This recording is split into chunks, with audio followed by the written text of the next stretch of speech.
여호와는 나의 목자라는 제목으로 여러분들과 이 말씀 함께 살펴보면서 하나님께서 주시는 은혜 받기 원합니다. 성경에 여러 인물들이 많이 등장하는데 제가 지금 나야라는 이름들이 공통점이 뭔지 한번 생각해 보십시오.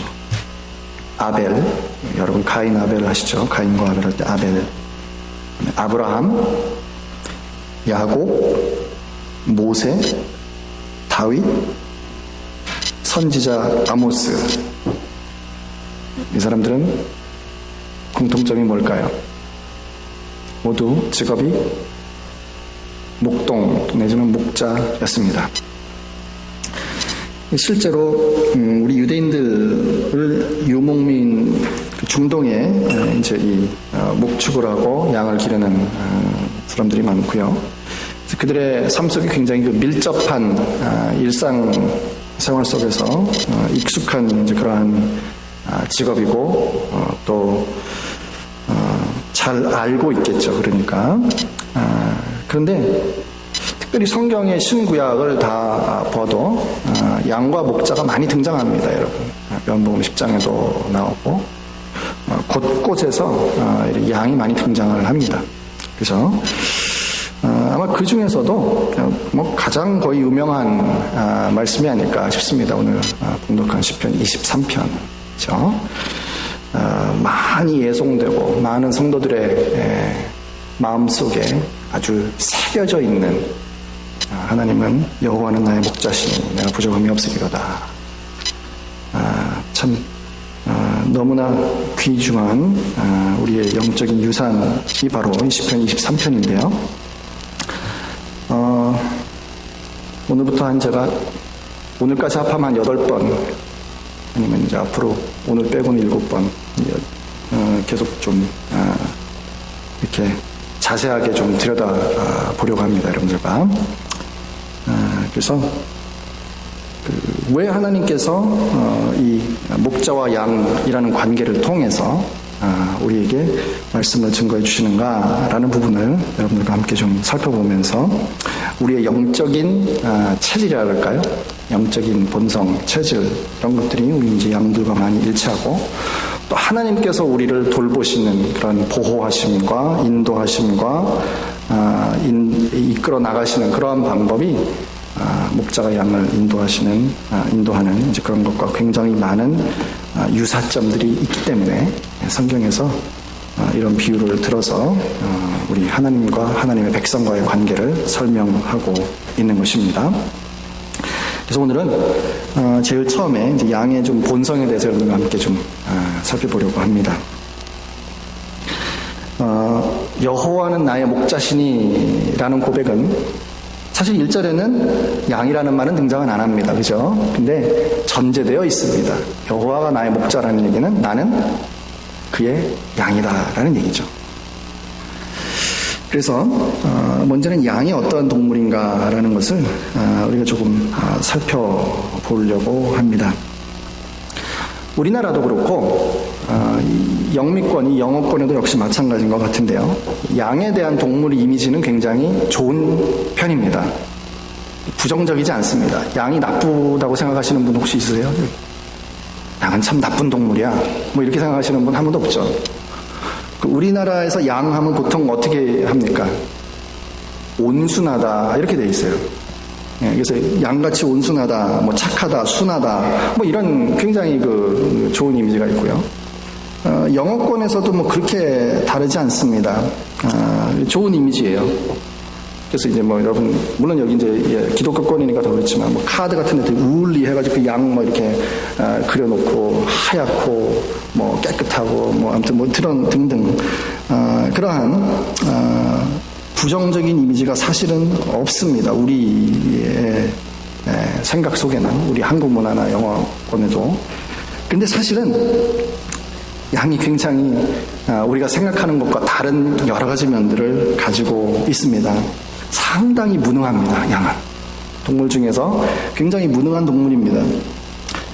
보통 하나님께서 이제 참 다양한 모양과 다양한 기능과 다양한 그러한 이 피조물들을 많이 만드셨는데, 짐승 중에 뭐 본인이 강해서 잡아먹는 뭐 맹수 정도 되면 몰라도 그렇지 않으면 보통 하나님이 보호할 수 있는 기능들을 주셨어요.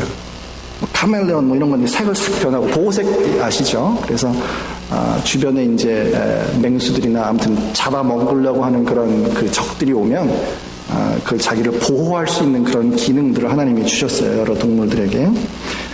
그래서 다양한 방법으로 방어하는 기제든지 아니면 뭐 예를 들어서 벌 같은 거 조그맣지만 벌은 뭐가 있습니까? 침이 있습니다. 그래서 자기보다 수십 배 수백 배 더 큰 막 이런 뭐 말이나 뭐 이런 것들도 그냥 한번 탁 쏘면은 꼼짝 못하는 뭐 그런 무기들을 가지고 있어요. 신기한 게 많죠. 동물의 왕국에 보면 뭐 물에 사는 예를 들어서 뭐 전기뱀장어 이런 거는 막 엄청난 그 전기를 막 순간적으로 발생합니다. 자기를 보호하는 거예요. 뭐 보호든 공격이든 어쨌든 뭐 그런 기능들을 하나님이 주셨어요. 그런데 양은 신기하게도 그런 게 없어요.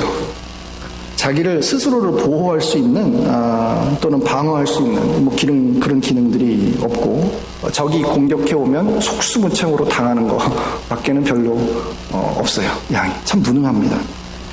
또 뭐 공격력으로 아까도 말씀드렸지만 무슨 벌처럼 침이 있거나 아니면 다른 동물들은 뭐 이가 굉장히 강하잖아요. 이빨이 강해서 확 문다든지 깨문다든지 뭐 이렇게 하는데 양은 이빨이 되게 평평하대요. 이 맷돌처럼 그냥 그 풀이나 갈아먹는 뭐 그런 정도로 뭐 급해서 그냥 확 물어가지고 깨물을 수 있는 그런 이빨도 없고 또 뿔 같은 거 있지 않습니까? 뿔이 달려가지고 동물이 오면 갖다가 받습니다. 뭐.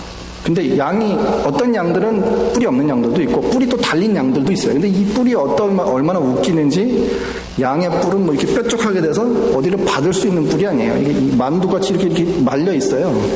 이게 뭐하러 달려있는지 모르는 정도로, 별로 소용이 없어요. 뿔이 있어도. 거기다가, 아니면, 이도저도 아니면, 뭐 사슴이라든지 이런 건 어때요? 달리기를 잘합니다. 뭐 열심히 도망가서 뭐 36개라도 해서 어쨌든 도망가면 그래도 사는데 양은 달리기도 못 달려요. 달릴 수도 없어요. 거기다가 심각하게 눈이 나쁩니다. 눈이 엄청난 근시라서 자기 눈앞에 있는 것 정도밖에는 못 봐요.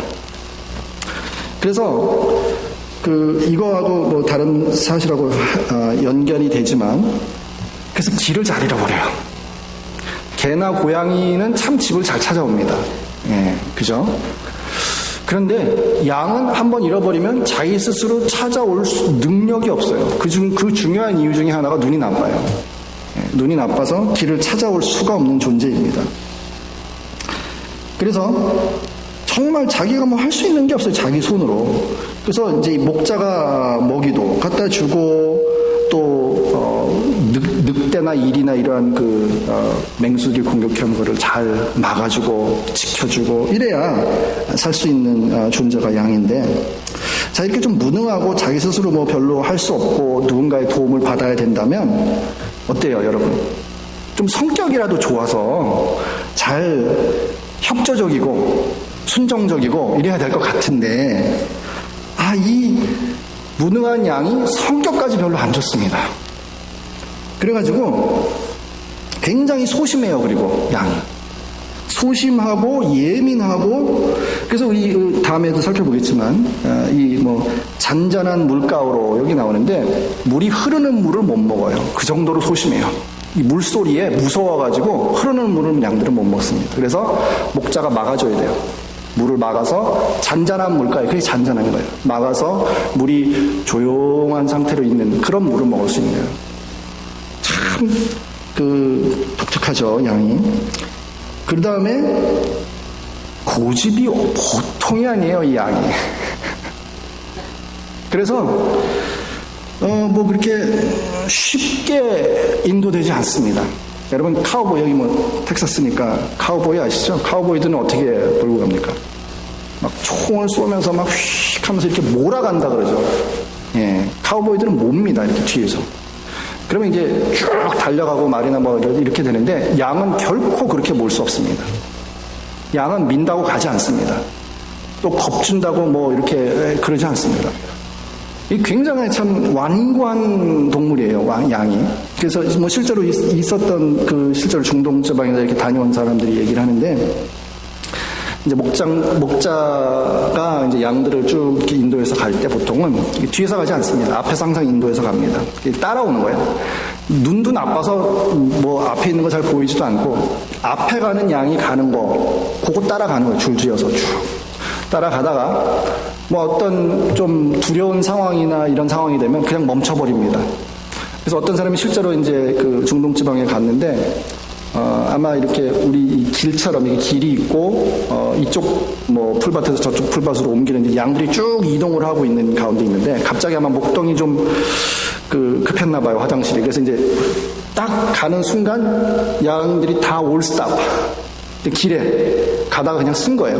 근데 길이니까 차들이 이렇게 와, 양쪽에 가다가 가야 되는데 이 양들이 그냥 가만히 서 있으니까 답답하겠어요. 그러니까 뭐 병적을 울리고 번쩍번쩍하고 쭉 하고 한 발자국도 안 움직이고 그냥 거기 있는 겁니다. 목자가 와서 잘 인도를 하니까 그다음부터 움직여서 갔다 그래요. 이게 양의 성질이에요. 그래서 뭐 질질 억지로 끌고 간다거나 겁을 줘서 뒤에서 민다거나 이런 식으로 움직일 수 있는 존재가 아니라는 것입니다. 그래서 이런 양의 특성이기 때문에 어디에 가장 많이 의존되어 있을 것 같으세요? 양은 먹는 거, 뭐 영양 상태, 또 심지어는 죽는 거, 사는 것까지도 다 어디에 달려 있을까요? 어떤 목자를 만났냐에 달려 있습니다. 게으른 목자, 우리 요한복음 10장에 나오는 싹군 소위.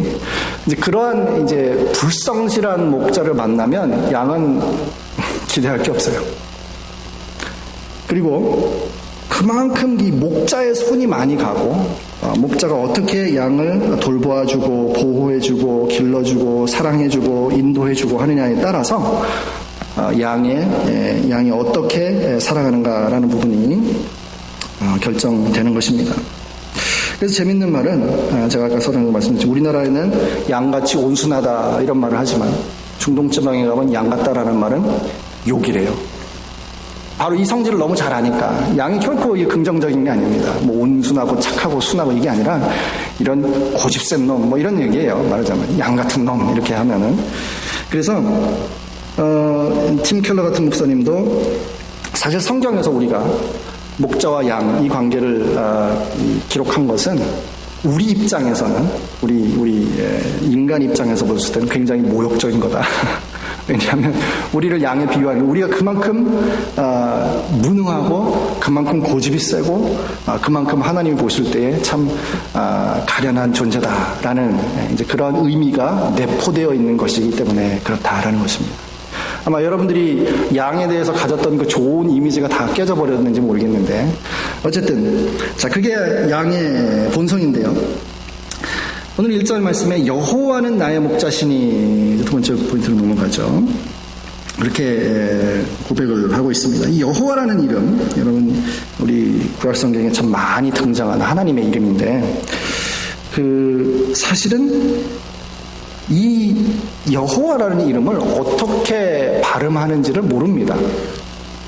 실제로 구약 성경에 등장을 많이 하지만, 왜냐하면 유대인들은 이제 이 히브리 글자로도 이 네 글자로 표현합니다. 그래서 테트라그라메론이라고 그러는데 영어로는 이 네 글자는 너무 성스러워서 너무 거룩해서 감히 이 죄악된 인간들의 입에 담을 수 없다라고 생각했어요. 그래서 유대인들은 성경에 분명히 기록은 되어 있는데 이 네 글자를 바꿔서 읽었습니다. 그대로. 그러니까 사실 읽을 줄을 몰라요. 이게 어떻게 읽어야 되는지를 몰라요. 그래서 요즘에 제호바, 여호와, 야훼, 뭐 그런 비슷한 그 중에 어느 것이라고 추측은 하지만, 실제로는 왜? 아무도 읽어본 사람이 없어요. 구약 시대에. 못 읽었어요. 이 유대인들이. 그 대신 바꿔 읽었던 말이 아도나이라는 말인데, 이게 주라는 말입니다. 그래서 우리 영어 성경에 보면 여러분, LORD가 그게 주잖아요. 이게 L자만 대문자로 써 있는 게 있고, LORD가 다 대문자로 되어 있는 게 있습니다. 영어 성경을 보십시오. 그래서 LORD가 다 대문자로 되어 있는 거는 바로 이 여호와 이름을 번역한 거예요. 그게 그 아도나이라는 주라는 이름으로 번역한 그 전통을 따라서 그렇게 번역이 된 겁니다. 근데 사실은 우리나라 성경이 더 정확한 거예요. 뭐냐면 여호와라는 말입니다. 우리나라 성경은 어김없이 특별히 구약 성경에 나오는 LORD 대문자로 된 것은 다 여호와 하나님이 뭐 여호와는 나의 목자시니 이렇게 있죠. 영어는 여러분 아시지만 The Lord is my shepherd 이렇게 나오잖아요. 그렇죠? 그 여호와라고 안 써요. 근데 그게 그런 뭐 하나의 전통입니다. 번역에 대한 전통입니다. 자, 어쨌든 이 여호와라는 이름이 사실 참 어려워요. 뭐 발음도 그럴 뿐만 아니라 우리가 잘 아는 출애굽기 3장에 하나님께서 모세를 부르실 때에 80세 때에 그때 하나님의 이름을 뭐라고 얘기를 할까요? 할 때 하나님께서 가르쳐 주신 이름이죠. 그래서 이제 히브리 말로는 이제 하야라 그러는 게 비동사입니다. 비동사. 뭐가 있다. 그래서 이걸 뭐 어떻게 번역을 해야 되나? 그 영어로는 I am who I am 또는 I am that I am 뭐 이렇게 보통 번역을 하는데요. 그래서 그 말은 비동사라는 것은 사실 시제를 초월합니다. 이게. 그래서 이 랄프 데이비스라는 어떤 신학자는 이걸 이렇게 풀었어요. 그 여호와의 이름이 도대체 뭘 의미하는 것이냐? 영어로는 제가 한번 이렇게 I'll be present with my people to be whatever they need me to be for them. 무슨 말이냐면 나는 내 백성들이 그들을 위해서 내가 어떠한 필요한 모습으로도 함께 할 것이다. 뭐 이런 뜻을 물론 그분의 해석이에요. 그분의 해석인데 여호와라는 이름의 뜻이 바로 그거다. 한마디로 얘기하면 뭐냐면 그의 백성들의 필요를 어떠한 시제에 어떠한 모습으로도 공급해 주는 자다. 뭐 이런 뜻이겠죠. 그래서 우리 인간들에게 가장 절실한 필요가 뭘까요? 참 필요한 거 많으시죠? 돈도 필요하고 뭐 참 필요한 게 많은 세상인데요. 가장 필요한 것은 인간에게 우리 죄의 문제를 해결하는 것입니다. 근본적으로 만복의 근원 되시는 하나님과 우리 사이가 끊어졌기 때문에 제가 오전에 또 말씀을 드렸지만 하나님이 살아계시다라는 말은 또 우리가 영적으로 살았다 죽었다라는 말은 바로 그겁니다. 하나님과 이 만복의 근원 되시고 살아계신 하나님과 연결되어 있으면 산 사람이고 떨어져 있으면 죽은 사람입니다. 영적으로. 아주 단순합니다. 그래서 이 하나님과 이 끊어진 관계를 다시 회복하는 것만큼 더 절실한 필요는 없습니다. 우리 인간들에게. 그래서 하나님께서 예수님을 보내십니다. 바로 그 필요를 채워주기 위해서 그의 백성들의 필요를 채워주기 위해서 예수님을 보내는데 우리가 잘 아는 세례 요한이 예수님을 보고 뭐라고 증거합니까? 보라! 세상 죄를 지고 가는 하나님의 어린 양이로다. 그러니까 예수님이 헷갈리지 마세요. 요한복음 10장에 보면 나는 선한 목자다 그렇게 했는데 또 예수님이 어떻게 됐어요? 지금 하나님의 어린 양이 되어서 우리에게 찾아오셨어요. 우리 죄를 대신 감당하시기 위해서 오셨다. 자, 여호와 하나님께서 우리의 가장 절실한 필요, 이 죄의 필요를 채우기 위해서 이 어리석고 완고하고 미련한 양의 모습으로 우리와 똑같은 모습으로 예수 그리스도를 보내십니다.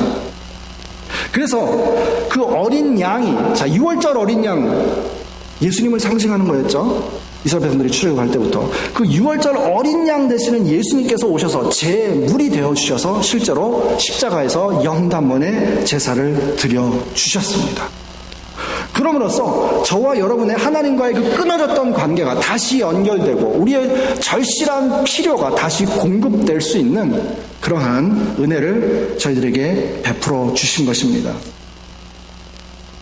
예수님이라는 하나님의 어린 양을 통해서 우리에게 참다운 필요를 하나님이 채워주신 것입니다. 그리고 또한 예수님이 스스로 말씀하셨듯이 나는 선한 목자다. 선한 목자는 양들을 위하여 자신의 목숨을 내어놓는다라고 말씀을 하십니다.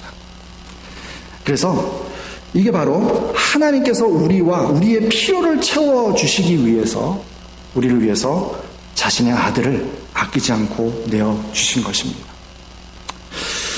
그래서 하나님과 우리와 끊어졌던 관계가 이제 다시 연결이 된 것입니다. 그래서 1절이 이게 아무것도 아닌 것 같아도요, 여러분. 사실 여호와는 나의 목자시니라는 말은 하나님은 나의 목자가 되시고 나는 그의 양이 되는 겁니다. 여러분이 이 소유 대명사를 붙일 수 있는 거는 특별한 관계를 의미합니다. 예를 들어서 제가 볼펜인데 세상에 얼마나 많은 볼펜이 있겠어요? 근데 그 중에서 이게 내 볼펜이라고 얘기한 건 뭡니까? 이건 내 겁니다. 나하고 관계를 맺은 거예요. 나의 볼펜입니다, 이거는. 자, 이 관계성을 의미하는 건데, 그래서 하나님과 우리와는 그렇게 언약이라는 게 아주 단순합니다. 하나님은 우리의 하나님이 되고 우리는 그의 백성이 되는 거예요. 이 관계가 맺혀지는 거예요. 그래서 하나님은 목자가 되시고 우리는 그의 양이 되는 거예요. 이 관계가 형성되었기 때문에 이제는 우리가 안전합니다. 그리스도 안에서. 이 한번 끊어졌던 관계가 그리스도 안에서 다시 회복되고 이제는 다시 끊어질래야 끊어질 수 없는 관계가 되었습니다. 이것이 새 언약이에요.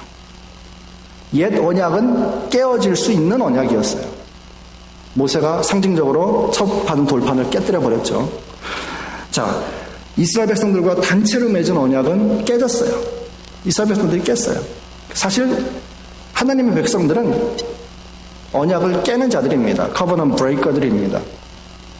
거기에 반해서 하나님은 언약을 끝까지 지키시는 분이에요. 근데 이 두 가지가 참 안 어울리는데 하나님이 하도 우리가 언약을 깨니까 이제 어떻게 해요? 자기 자신의 자기 아들을 보내셔서 그 끊어진 관계가 이제 다시는 끊어지지 않도록 맺어주셨어요. 그래서 예수님이 끊어졌기 때문에 우리가 그 자리에 연결이 되고 그 연결된 이 예수님을 통해서 맺은 새 언약은 이제 다시는 끊어지지 않습니다. 그게 안전한 점이에요. 이게 더 나은 점이에요. 옛 언약보다 그 어떠한 관계와 유대보다도 가장 안전하고 가장 확실한 것이 그리스도 안에서 맺어진 하나님과 우리와의 언약입니다. 나중에 그 부분은 또 제가 말씀을 드릴 기회가 있겠죠. 자, 재밌는 사실 하나 말씀을 드릴게요. 바로 그 부분에 관해서 예수님께서 여러분이 십자가상에서 7 말씀하신 가운데 많이 기억하고 계시는 것이 뭘까요? 엘리 엘리 라마 사박다니 나의 하나님 어찌하여 나를 버리셨나이까. 그 엄청난 무게가 달린 말씀인데 여러분 그게 어디 있는 말씀인지 아세요? 시편 22편입니다. 지금 시편 23편 바로 앞에 있는 시편이에요. 성경에 기록한 모든 순서도 결코 우연이 아닙니다. 그래서 항상 신학교에 가면 컨텍스트를 잘 봐라. 그 얘기는 전후 관계가 어떻게 되느냐. 하나님께서 예수 그리스도를 끊어버리심으로 우리를 대신해서 죄악을 담당시켜서 그 죄악 때문에 예수 그리스도를 끊어버림으로써 정반대로 저와 여러분은 하나님과 연결되게 되었습니다. 그래서 그 예수님의 끊어짐에 기초해서 23편 1절 여호와는 나의 목자시니가 나오는 거예요. 그렇게 연결되는 겁니다. 예수님 안에서 우리는 안전합니다. 우리와 하나님과 관계는 결코 다시 끊어지지 않습니다. 우리가 아무리 무능한 양이고 아무리 고집센 양이고 아무리 우리 스스로는 아무것도 할 수 없는 자라도 그리스도께서 친히 오셔서 하나님의 어린 양으로 우리에게 필요한 모든 것들을 우리를 대신해서 이루어 주셨기 때문에 다 이루었다 말씀하셨잖아요. 십자가상에서 다 이루셨습니다. 조금도 남기지 않으셨습니다. 그래서 우리는 그리스도 안에서 안전하게 하나님과 관계를 맺으면서 살 수 있습니다. 자, 그래서 이 하나님과 우리와의 언약 관계가 맺어졌는데 마지막으로 오늘 살펴보고 싶은 것은 이렇게 하나님을 우리의 목자로 모신 양으로서 누릴 수 있는 축복이 무엇인가를 잠시 좀 생각을 해보려고 합니다. 사실 시편 23편 이 전체 구조는요. 재밌는 사실은 여호와는 나의 목자시니 여기만 현재 시제고요. 나머지는 다 미래 시제로 되어 있어요. 그러니까 23편은 여호와는 나의 목자시니에 대한 나머지 부분은 다 설명이에요. 여호와를 목자로 모신 사람은 어떠한 은혜와 축복을 누리는가라는 데 대한 상술이 뒤에 부분에 나옵니다. 1절 하반절부터. 아니면 또 그렇게도 볼 수 있어요. 여호와는 나의 목자시니 내게 부족함이 없으리로다. 요까지 다 해서 그냥 그 한 문장을 다 봐서 여호와를 목자로 모신 사람이 부족함이 없는데 어떻게 부족함이 없는가라는 부분을 2절부터 쭉 설명한 거라고도 볼 수 있어요. 뭐 이렇게 보든 저렇게 보든 그게 전체적인 구조이고요. 그래서 여호와를 선한 목자로 모시는 양들은 부족함이 없답니다. 부족함이 없으세요, 근데? 부족함이 많다고 느끼시죠? 없는 게 많잖아요. 돈도 없고, 뭐도 없고, 뭐도 없고, 뭐도 없고, 없는 게 많아요. 부족한 게 참 많아요. 근데 이 부족함 많은 세상에서 우리가 어떻게 부족함이 없다라고 고백하면서 살 수 있겠는가라는 문제입니다. 그건 신앙 고백의 문제입니다, 여러분. 부자 청년이 예수님께 찾아왔었죠. 관원이고 젊은 나이인데 우리나라 요즘 식으로 표현하면 뭐 금수저예요. 예, 뭐 집안도 좋고 재력도 있고 학벌은 물론 좋고 뭐 종교적인 엘리트에 사회적인 지위에 뭐 하나 남부러울 게 없는 사람이에요. 근데 고민이 있어서 예수님을 찾아왔습니다. 선한 선생님이요, 내가 어떻게 하면 영생을 얻을 수 있을까? 그러니까 참 아이러니예요. 많은 사람들이 부자 좋아합니다. 저렇게 돈 많으면 얼마나 좋을까? 하고 싶은 것도 많고 먹고 싶은 것도 다 먹고 뭐 떵떵거리면서 잘 살 수 있겠는데 이렇게 생각하는데 의외로 부자들은 그렇게 행복하지 않습니다. 그 부자도, 그 부자 청년도 남들은 엄청나게 부러워하는 사람이에요. 다른 사람들은 저 사람이 가진 거 다른 거 말고 그 한 가지만 있었으면 좋겠다. 뭐 그런 걸 여러 개 가진 사람이에요. 근데 그 모든 걸 가지고도 뭘 얻을 수 없었나요? 영생을 얻을 수 없었어요. 구원을 얻을 수 없었어요. 하나님과의 관계를 온전하게 할 수 없었습니다. 그래서 예수님을 찾아온 거예요. 예수님께 이제 문답을 하는 중에 여러분 잘 아시겠지만, 예수님 물었죠. 예. 어떻게 해야 될까요? 뭐 그렇게 하니까, 네가 계명을 알지 않느냐? 예수님이 이제 되물으십니다. 뒤에 5계명부터 쭉 이제 부모를 공경하라 뒤에 그랬더니 청년 대답이 옵니다. 내가 어렸을 때부터 그거는 다 잘 지켰습니다. 너무너무 자신만만했어요. 예수님 뭐라고 말씀하시죠? 내게 딱 한 가지 부족한 게 있다. 누가복음 18장 말씀입니다. 18장 18절 잠깐 찾아볼까요?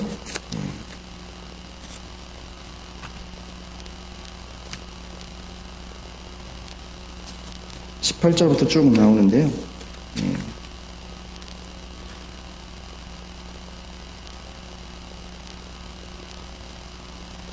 22절 말씀입니다. 21절에 이제 내가 어렸을 때 다 지켰나 내게 자신있게 얘기했을 때 22절에 예수께서 이 말씀을 들으시고 이르시되 내게 아직도 한 가지 부족한 것이 있으니 내게 있는 것을 다 팔아 가난한 자들에게 나눠주라. 그리하면 하늘에서 내게 보화가 있으리라. 그리고 와서 나를 따르라 하시니 그 사람이 큰 부자이므로 이 말씀을 듣고 심히 근심하더라.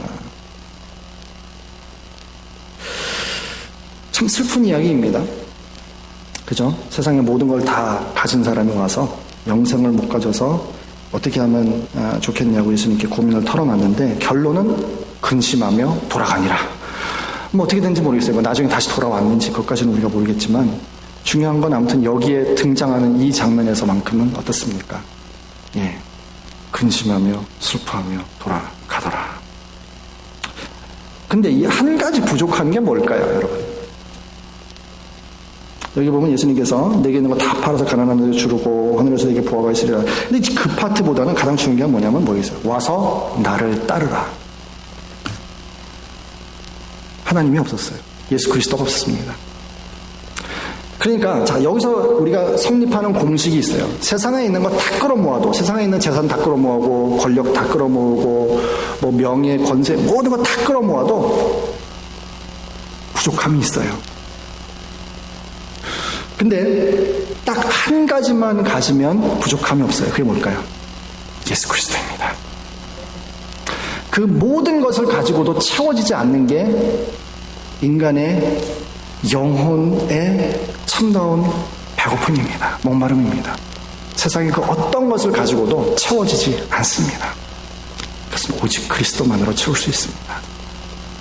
그게 바로 이 여호와를 나의 목자로 고백하는 사람의 신앙 고백입니다.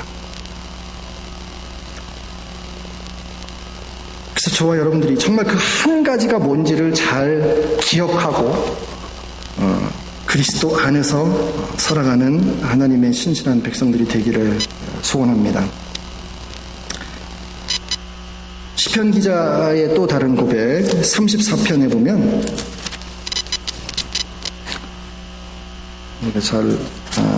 이 말씀도 아주 많은 분들이 애송하는 구절 중에 하나죠. 34편 8절 너희는 여호와의 선하심을 맛보아 알지어다. 그에게 피하는 자는 복이 있도다. 너희 성도들아 여호와를 경외하라. 그를 경외하는 자에게는 부족함이 없도다. 젊은 사자는 궁핍하여 줄일지라도 여호와를 찾는 자는 모든 좋은 것에 부족함이 없으리로다.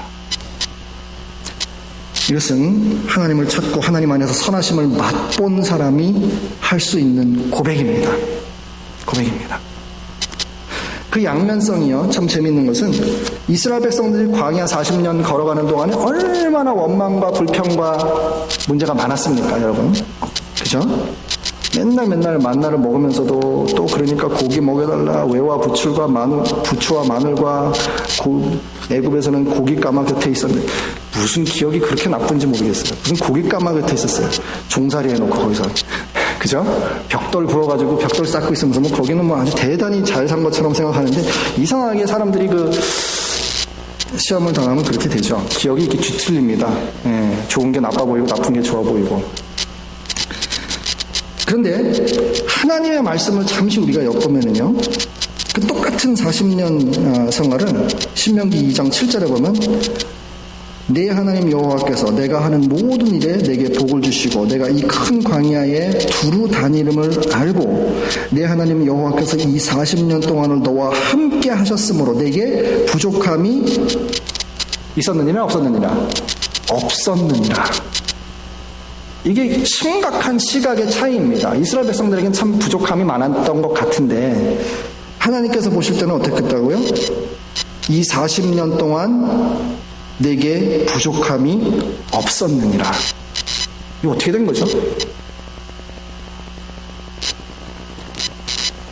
이유는 거기 바로 있습니다. 너와 함께 하셨으므로, 여호와께서 이 40년 동안 너와 함께 하셨으므로 내게 부족함이 없었느니라. 우리가 잘 아는 빌립보서 4장 13절 내게 능력 주시는 자 안에서 내가 모든 것을 할 수 있느냐. 그 전에 나오는 말씀들을 여러분들이 기억하시는지 모르겠는데 사도 바울이 내가 궁핍에도 처할 줄도 알고 풍부에도 처할 줄도 알고, 사도 바울은 양쪽을 다 겪어봤던 사람입니다. 부자로도 살아봤고 가난하게도 살아봤는데 일체의 비결을 배웠다 그랬어요. 그 일체의 비결이 뭡니까? 그리스도 안에 있는 법입니다. 여러분이 억만금을 받아서 하나님이 뭐 축복을 받아, 많은 분들이 그렇게 기도하는데 하나님 뭐 이렇게 돈을 벼락같이 쏟아주셔서 뭐 축복을 내려주세요 그러는데 그 억만금의 축복보다도 그리스도 안에 있는 것이 진짜 축복입니다. 그거 가지고 만족할 수 없습니다. 우리의 영혼은 오직 그리스도 안에서 만족을 누리도록 그렇게 창조되었습니다. 그래서 우리의 신앙 고백이라고 제가 말씀드리는 게 바로 그거예요. 뭘 따져봐가지고 이게 많고 적고 이 양의 문제가 아니라 이건 신앙 고백의 문제입니다. 내가 그리스도 안에 있을 때, 여호와를 나의 목자로 모실 때 나는 부족함이 없습니다. 나는 그 신앙 고백으로 살아가는 삶이 바로 우리 성도들의 삶인 줄 아시기 바랍니다. 여기까지 하죠. 자, 기도하겠습니다. 하나님 은혜와 사랑을 참으로 감사합니다. 오늘과 죄로 죽었고 만복의 근원 되시고 저희들에게 생명을 공급해 주시는 거 하나님과 끊어짐으로 말미암아 저희들에게 흑암이 찾아오고 절망이 찾아오고 인생이 가련하고 곤고하고 목마르고 그 목마름을 해결할 길이 없는 불쌍한 인생들을